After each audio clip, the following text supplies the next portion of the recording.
Señor Saramago, comencemos con la caverna. En algún momento, dice usted, uno descubre que ya no es necesario en el mundo, que creer que alguna vez lo era es la eternidad. ¿Se trata entonces de la vida como algo efímero, como una ilusión? Bueno, vamos a ver. Yo no estoy nada, es decir, yo no estoy nada seguro de que la realidad sea esto que tenemos. La realidad es algo que captamos por el hecho de que tenemos órganos que nos permiten entender lo que pasa de una cierta forma. Si nuestros órganos de aprehensión de lo que llamamos lo real fueran distintos, a lo mejor todo lo que está, el entorno todo nuestro, sería otro. Pero en ese caso, cuando uno llega a la conclusión de que ya no es necesario, yo creo que es algo que siempre ocurre cuando uno entra en la vejez. Es decir, un niño no se plantea si es necesario o no. Él está allí. Un adolescente, aunque con todas las dudas, tampoco se plantea eso. Y el hombre o la mujer, en la edad adulta, con su trabajo, con su relación personal, con sus sentimientos, amor, todo eso, bueno, pues sí, está en la vida. Pero hay un momento en que uno se da cuenta de que el mundo sigue, de que el mundo sigue en su paso, pero que uno ya no está allí. Y ese es cuando uno se da cuenta de que el mundo ya no te necesita. Tú has hecho lo que has hecho en tu vida, pues sí, pero ahora el mundo tiene otras necesidades, otros gustos, otras tendencias, y tú sigues anclado, de alguna forma sigues anclado en tu pasado. Entonces tienes que reconocer que el mundo ya no te quiere. Pero esto en la relación que uno tiene con las cosas. Pero hay algo quizá más serio, más grave, que es cuando lo que uno hace ya no es necesario. Efectivamente, hacia eso iba yo, que usted va mucho más allá. Ese es el desastre. Que usted va mucho más allá, digo, porque dice de que los seres son desechables. Es decir, que en algún momento el hombre y la mujer ya no sirven para este mundo y se transforman en objetos que se pueden tirar como se tira la basura. Sí, eso yo creo que siempre ocurrió. Pero ocurrió y se entendía eso como una especie de ley, digamos, de la propia vida. Uno llega y hay un momento en que ya no es necesario y punto. Pero lo que está pasando ahora es algo distinto. Es lo mismo, pero de un punto de vista quantitativo ha cambiado. Porque ahora es un sistema. Es decir, el ser humano se convirtió en algo desechable. Y no hay más que ver. Si hay una crisis económica, lo primero que se hace es poner la gente de patitas en la calle. Se acabó.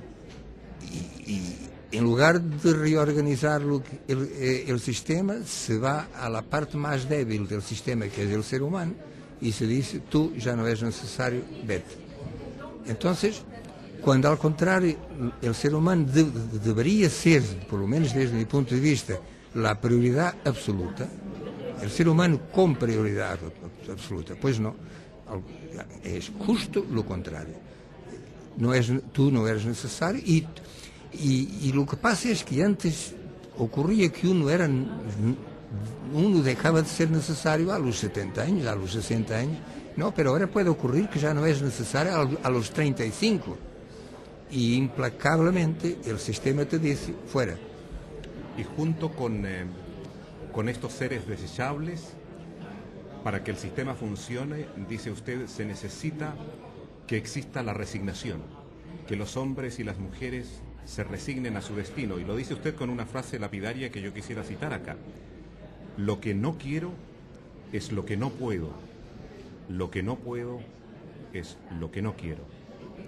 Pero para esto hay que pagar un precio muy alto. Pero para eso hay que pagar un precio hay que pagar un precio muy alto y lo peor de todo es que no todo el mundo puede pagarlo. Porque para que uno se arriesgue a enfrentarse con lo que tenemos, se necesitan unas cuantas condiciones y no todos las tienen. Y las condiciones son, por ejemplo, un trabajo independiente. Y yo estoy pensando evidentemente en el escritor. Por supuesto. Algo que no, es decir, que él no sea un dependiente de, uno siempre es un dependiente, pero hay dependencias directas y otras indirectas y algunas que no llegan sequer a tocarnos en ciertas condiciones. Pero siempre el mundo ha sido duro, pero hoy vivimos en un mundo durísimo. Y que en el caso, porque de eso estábamos hablando, en el caso de esta novela, La Caverna, alguien que ha llevado toda su vida con un trabajo y que llega un momento en que le dicen, lo que tú haces no importa al mundo donde sigues viviendo, tú estás equivocado, tú ya no tienes nada que ver con este mundo porque haces lo que a nosotros no nos interesa, por lo tanto, fuera. Esto es impresionantemente duro. Y si esto fuera algo que ocurriera una vez o otra, no, pero esto es lo que ocurre en todo el mundo, porque lo peor de todo es que al mismo tiempo que se pierden especies animales y vegetales, hay algo que se está perdiendo, que es la utilidad del ser humano. Es decir, cuando yo digo la utilidad del ser humano, esto significa el respeto por el ser humano que llevaría a la sociedad a aceptarlo durante todo el tiempo que viva y no como algo útil que tiene un tiempo de utilidad y que terminado ese periodo, esa época, ese tiempo de utilidad se descarta, se desecha y en eso estamos. Y lo peor de todo es eso, es que nos han inducido un espíritu de resignación. Nadie se manifiesta. Es decir, el mundo, la gente, nosotros vivimos ahora mismo bajo el miedo. ¿El miedo de qué? Del terrorismo, quizás sí, pero hay otro miedo que es de todos los días, que es el miedo a perder su puesto de trabajo. Y si uno tiene una familia, si tiene hijos, si tiene todo eso, uno está constantemente con esa especie de espada de Damocles suspendida sobre su cabeza, porque al día siguiente llega a la empresa y puede entregarle una carta diciendo ya no te necesitamos. ¿Y qué hace? Los sindicatos no tienen ninguna fuerza. El movimiento sindical internacional es una broma. ¿Qué es lo que hacen? Se sientan cuando hay que negociar un contrato, llamado contrato colectivo de trabajo, pues lo único que puede es, si cuando lo logran, añadir 2 centésimas o 2 décimas al salário. Y eso es lo que tenemos, la capacidad reivindicativa, la capacidad de protesta, se acabó, se ha reducido terriblemente. ¿Que esto seguirá así? No lo sé, yo tengo ya una edad, no espero ver mucho más, pero me gustaría que nos diéramos cuenta que hay una exigencia ética, un respeto humano, que la gente no puede ser tratada como algo que sencillamente se tira cuando es necesario. Yo voy a volver a esto, señor Saramago. Una aclaración, dice usted que el hombre no es una isla, sino un silencio. ¿Por qué? Bueno, se puede decir que es una isla y un silencio. Una isla no habitada. Bueno, cuando yo digo que es un silencio, en el fondo es un silencio que se interroga, es un silencio que interroga y que no tiene muchas respuestas. Vamos a ver, digamos la primera. Uno se plantea, ¿qué es lo que estoy haciendo aquí? Y verdaderamente no tiene respuesta para eso. ¿Y por qué estoy haciendo aquí? ¿Y para qué estoy aquí? Para esto nunca se ha encontrado respuesta. Viene la religión y te dice una cosa, viene la filosofía y te dice muchísimas, viene el sentido común y te contesta con unas cuantas cosas, pero nada de eso puede decir que me satisface. Y luego el silencio de la comunicación, de la comunicación personal. Es decir, nosotros hablamos, parece que nos comunicamos, pero son dos silencios. En el fondo somos dos silencios. Nosotros estamos hablando aquí y estamos ocupando el tiempo y el espacio con unas palabras y unas preguntas y unas respuestas, pero por detrás de esto hay un silencio total, que es la incapacidad real de que uno se comunique realmente con otra persona. En ese sentido somos islas, pero también en ese sentido somos silencios. Dos cosas sobre el año de la muerte de Ricardo Reis. Dice usted que cuando se cree en milagros, ya no hay nada que esperar de la esperanza. Entonces podríamos decir que los que creen en los milagros son los desesperanzados, ¿verdad?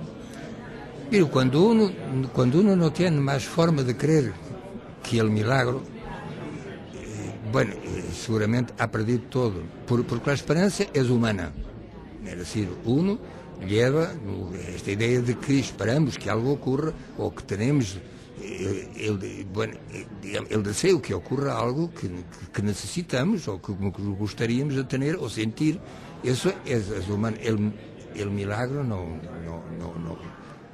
lo es. Entonces, si uno ya no espera nada más que un milagro para cambiar o para que se dé cuenta de que algo más existe que la monotonía o la tristeza o lo que sea de su propia vida, entonces si se fía en milagros es porque ha perdido la esperanza. Porque el milagro sería, digamos, una intervención divina en la vida del ser humano o de la comunidad o de lo que sea. Mientras que la esperanza es una moneda, es una calderilla que digamos que todos cambiamos, intercambiamos, que es lo que te espera, que es lo que eu espero, e vivimos disso. Esperar que venga el milagro creo que es señal de una desesperanza total. Señor Saramago, para tener una actitud tan crítica con la religión, usted le ha dedicado mucho tiempo a la religión, ¿verdad? El Evangelio según Jesucristo, no hay novela donde no haya alguna referencia a la religión. Sí, claro, pero bueno, es que hacer de cuenta que ella no existe es un error. Entonces, aunque yo sea, y para decirlo en una palabra que muchísima gente no soporta, aunque yo sea ateo, porque yo no creo en la existencia de un Dios, pues muy bien, de todas formas, está ahí la iglesia, muchísima gente cree en la vida eterna, hay unos cuantos dogmas que unos siguen y otros no. Entonces, como todo esto, y además como todo eso ha condicionado mi propia mentalidad, porque aunque yo sea ateo, y en el fondo yo tengo, mi mentalidad es una mentalidad cristiana, no, es decir, yo no tengo otra. Aquí es que, aunque yo no haya tenido ninguna educación religiosa, ni crisis, ni todo eso, pero el entorno se respira en el aire, es el cristianismo. Por lo tanto, desde el punto de vista de la mentalidad, yo soy un cristiano, pero soy un ateo, conscientemente, razonablemente. Y entonces, si eso está ahí, si está la iglesia, si está el poder material efectivo, muy terrenal de la iglesia, pues entonces yo me enfrento a él con todas las consecuencias que a veces no son, pero bueno, yo me arriesgo. Señor Saramago, una última referencia al año de la muerte de Ricardo Reis. El arrepentimiento es la cosa más inútil de este mundo, dice usted, porque el arrepentido quiere perdón y olvido. ¿Pero significa esto que no hay arrepentimiento verdadero? Bueno, yo no quiero decir que no haya arrepentimiento auténtico, es decir, auténtico, verdadero, puro, digamos así. Pero incluso eso no adelanta nada.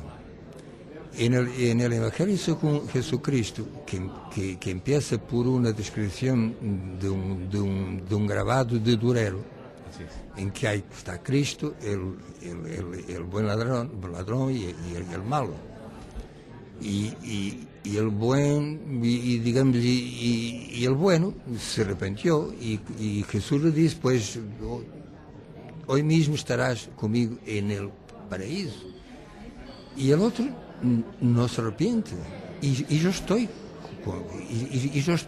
con el otro, porque el otro sabe que diga lo que diga, que se arrepiente y todo eso, no quita nada de lo que ha hecho, no anula lo que ha hecho. Y lo que ha hecho tiene que seguirlo hasta el último día de su vida. Hay un personaje que yo admiro muchísimo, que es Don Giovanni. Don Giovanni, que es un canalla, ya lo sabemos. Sí. Que es un canalla, pero que en el momento último de su vida, cuando el comendador aparece para decirle, para exigirle que se arrepienta, él dice que no se arrepiente y se va al infierno. Pero esa dignidad humana de decir, yo tengo que aguantar con mis culpas, y si la palabra perdón o si la palabra arrepentimiento fuera suficiente para borrar todo lo que yo he hecho de malo, entonces todo sería muy fácil. Yo hago todo lo que quiero y llega un momento en que digo, en que pido perdón. Pedir perdón se convirtió ahora en una moda. Los políticos piden perdón, el Papa pide perdón, todo el mundo está pidiendo perdón. Pero Giordano Bruno, que ha sido quemado en la hoguera, no es por el hecho de que el Papa pida perdón por lo que la Iglesia ha hecho, la Inquisición, el Santo Oficio y todo eso, que resucita a las víctimas, que borra las torturas, que no vale la pena. Es decir, que se diga, yo me equivoqué y no tengo más remedio que aguantar. Si a ustedes les sirve de algo que yo pida perdón, yo lo pido, pero mi conciencia me dice que el perdón que yo os pido no sirve de nada, porque yo llevo conmigo lo bueno y lo malo que he hecho en mi vida y tengo que aguantarme con eso. Señor Saramago, demos vuelta a la página. Hay mucha gente que cree lo siguiente que pasa en la vida, que a eso de los 14, 15 años, el que no es revolucionario tiene hasta una contradicción biológica. Luego, por ahí, por los 24, 25, comienza a relativizarse la situación, ¿verdad? Y a los 30, y muchos otros antes, por supuesto, llegan a lo que hemos llamado aburguesamiento. Usted tiene 80 años y no ha recorrido en absoluto ese camino. No. Y se ha mantenido, No. en, como dice la gente, en sus 13. No. ¿Cómo es así? No, en realidad no. Yo no estoy tan seguro que a los 14 o 15 años, en el año de 37, yo fuera un revolucionario. ¿No? Seguro que no lo era. ¿No? Yo viví en una familia pobre, con sus horizontes muy limitados desde un punto de vista cultural, económico y todo eso, por lo tanto, y vivía en el fascismo. La entrada, digamos, en la política se ha hecho más tarde, por lo tanto, un poco la acción clandestina y todo eso, eso ha llegado más tarde. Pero bueno, lo cierto es que dentro de 2 meses yo cumpliré 80 años y digamos, incluso yo he llegado a una conclusión. Hace tiempo alguien me ha preguntado, ¿y usted cómo es que se definiría? Y yo dije, mire, buscar una definición para decir, bueno, yo soy esto y aquello. No, pero yo prefiero decirlo como es que yo me miro a mí mismo. Quer dizer, entonces yo diría esto: cuanto más viejo, más libre. Y cuanto más libre, más radical. Es decir, lo que yo agradezco a mí mismo, o a la vida, o a las circunstancias, o lo que sea, es que, en primer lugar, la edad, la vejez, para decir la palabra, no me ha amargado. Pero quizás yo deba eso al hecho de que tengo una muy buena salud. Pero mi cabeza funciona, mi cuerpo funciona, mi capacidad de indignación, de protesta se mantiene intacta. Mi capacidad de trabajo no ha disminuido. He terminado hace 2 semanas una novela. Entonces, Entonces, lo único que yo puedo decir, aunque no sepa cuánto tiempo eso durará, es que estoy vivo. Y estoy vivo, bueno, quizá quizá otros deberían de decirlo y yo no, claro, pero estoy vivo quizá como nunca, por ese sentido de libertad. Yo me permito decir lo que yo quiera, en cualquier circunstancia y a quien sea. Y si hay consecuencias para aguantar, pues aquí estoy para aguantarlas. Pero a mí nadie me calla. Eso tengo que decir, a mí nadie me calla. Que no lo intenten siquiera porque no lo lograrán. Y llegar a los 80 años y poder no solo decir esto, como estar viviendo esto, pues es un privilegio que yo no cambiaría por nada. Pasemos al 11 de septiembre del año 2001. Una aparente contradicción. Cuando usted termina esta novela, ensayo sobre la ceguera, lo hace, y se lo digo como lector, con un particular optimismo, en el sentido de que la gente que dejó de ver recupera la vista. Sí. Es decir, un sentido positivo. Pero luego le he leído un diálogo con Ignacio Ramonet, y en un momento dice usted en ese diálogo: ¿pero qué sacamos con esto? Nos reunimos, decimos muchas cosas, hablamos mucho, hay muchos seminarios, sí es cierto, pero ¿qué logramos con esto? Entonces hay una especie de, no sé si es escepticismo reciente producto de que las cosas se han agravado después del 11 de septiembre del 2001. No, mira, eso que lo que nosotros llamamos escepticismo, eso es algo que yo llevo dentro desde siempre. A mí me dicen que yo soy un pesimista, que yo soy un escéptico, y yo digo que sí. Soy un pesimista porque el mundo no me da ningún motivo para ser optimista. Ningún motivo. De 4 en 4 segundos, en este planeta que es el nuestro, se muere una persona de hambre. No hay derecho para que alguien diga: yo soy optimista en su vida particular, porque si tiene salud, si tiene empleo, si todo eso, y si tiene una familia a quien quiere y todo eso, bueno, son motivos para ser optimista. Pero uno no puede quedarse mirando a lo suyo. Hay que saber qué es lo que pasa alrededor nuestro, y lo que pasa alrededor nuestro es esto: de 4 en 4 segundos se muere una persona de hambre.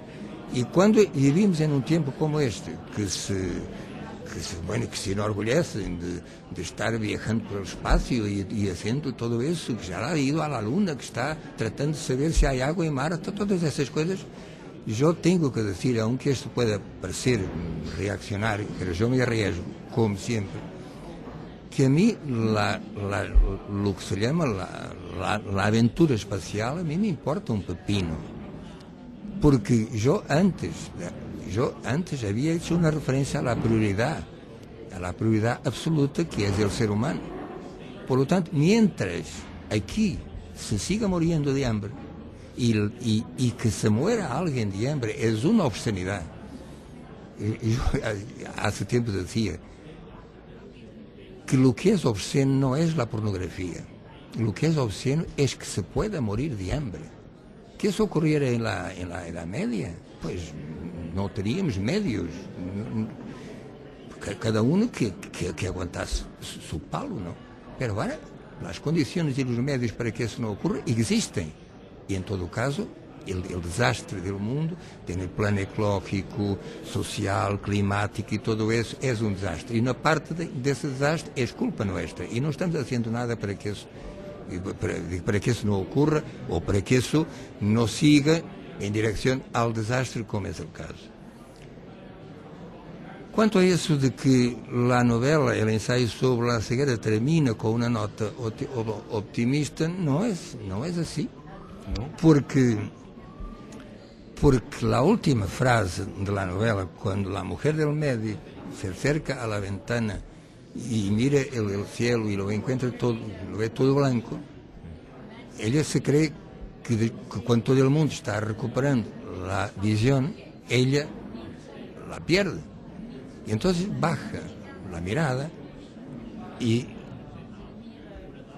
¿Y qué es lo que veo? La última frase dice, la ciudad aún estaba allí. Aún estaba allí. Es decir, lo que esta frase, lo que este final quiere decir es lo siguiente. ¿Habéis aprendido la lección? La ciudad todavía está aquí. Si habéis aprendido la lección, esto no volverá a ocurrir. Yo, ciudad, que es el lugar donde vosotros vivís, todavía estoy aquí esperando. No hay aquí optimismo. Hay un aviso para decir... Expectación, sobre todo un aviso que está diciendo, si no cambiáis, entonces no recuperaréis jamás. Ciegos eres, yo lo he dicho, que hemos cegado porque estábamos ciegos, pero puede ocurrir que la ceguera mundial, porque efectivamente hay una ceguera, es decir, nosotros estamos ciegos, que no haya nadie, o que no haya tiempo, o que no haya circunstancias, o que no haya nada que pueda decir, pero ¿a dónde vamos? ¿Por qué camino vamos siguiendo? En la historia de la humanidad seguramente se presentaron en distintos momentos otras opciones. Sí, porque esto no es una fatalidad, no hemos llegado ao que llegamos por una especie de destino implacable que tenía que llevarnos a donde estamos. No, la opción nuestra, opciones nuestras de quién, había preguntar de quién, pero bueno, nos llevaron a esto. Y si no paramos a pensar, es decir, si la sociedad humana, ¿a dónde vamos? ¿Qué es lo que estamos haciendo? Es decir, algo que nos ha llevado milenios y milenios y milenios a formar lo que llamamos una inteligencia, lo que llamamos una razón. Algo que supuestamente tendría que estar ahí para defender la vida, la nuestra y la vida en general. Pues la estamos usando justo por el contrario. Es decir, da la sensación de que estamos dementes. Yo tengo una teoría, para volver a Dios, por favor, una tesis completamente loca, que es de que Dios, cuando creó el universo, su idea inicial era crear el universo para el ser humano. Y durante un tiempo, no sé cuánto, durante un tiempo el ser humano pobló todo el universo. Y solo eso es que tiene sentido. Es decir, si Dios crea, inventa algo que pasamos a llamar un universo, para poner su creación más perfecta, que es el ser humano, en un planetita insignificante que es esto, no tiene sentido. El universo ha sido creado para el hombre, y así ocurrió.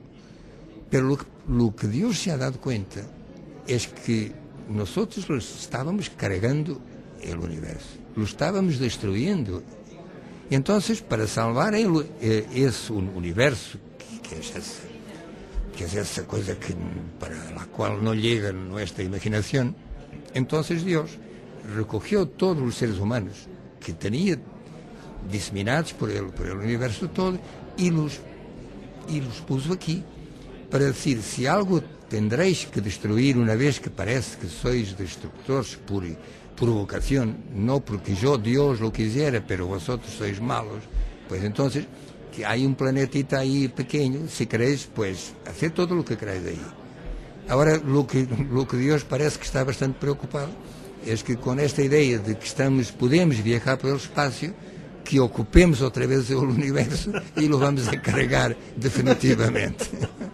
No, claro que esta es una broma, pero es una broma muy seria. Si no paramos a pensar, si no usamos la capacidad que tenemos para alguna cosa constructiva, porque en este momento el dominio, el poder, todo eso es la obsesión de todo el mundo, el triunfo. Si tú no triunfas, eres un imbécil. Y para triunfar tienes que hacerlo todo. No te preocupes. Ética, moral y todo eso, no te preocupes. Eso tíralo a la basura, porque lo que importa es que tú triunfes. El triunfo, así, vale la pena. El respeto humano no está ahí para decir que tú eres una persona sola en medio de 6.000 millones de personas que ahora son las que existen. No hay una forma de entendernos, no hay una forma de respetarnos, porque en el fondo el cristianismo nos ha dicho que deberíamos amarnos unos a los otros y eso no funcionó. Si en lugar de decir que deberíamos amarnos unos a los otros, si nos disseram desde el principio, desde la niñez, que debemos respetarnos unos a los otros, quizá eso. Pero aún assim não estou seguro nada, porque parece que levamos dentro, não sei qué, la envidia, la ambición, essa necessidade casi mórbida de tener y tener y tener y tener, como si el hecho de tener fuera como si fuera para isso que estamos aqui. Pero neste caso volvemos ao princípio. E para que estamos aqui? Quando isto se termine todo, porque um dia o sol se apaga e se acaba todo aqui, não há nenhuma, se acaba a terra, se acaba todo, nadie mais poderá, digamos, falar de Homero, se acabou todo.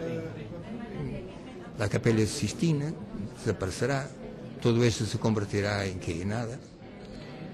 Então, hemos sido um episódio, um pequeno episódio no tempo, um episódio que ha durado milhões de anos. Pero ¿qué es eso? ¿Qué es eso de millones de años? Se puede preguntar, sí, de acuerdo, pero mientras estamos, pues entonces mi respuesta es esta: mientras estamos aquí, que construamos uma vida digna, que tanto quanto me parece, aunque se puede decir que eu sou demasiado pesimista, é um que tenho que añadir. Se todo o mundo fuera pesimista, pues o mundo já habría cambiado. Pero como hay uns quantos optimistas que lo impiden, porque são tão contentos com a vida que não permitem a los pesimistas dizer isto está mal, vamos a cambiar, porque eles dizem não, isto está estupendo. E não está estupendo. A cidade todavía está aí esperando. Esse é o problema nuestro. Se vamos a tempo de corrigir o que está equivocado, o que é erróneo, o que é criminal incluso, se pudiéramos corrigirlo, hoy, pero no lo sé. Señor Saramago, muchísimas gracias por esta conversación. Bueno, a usted.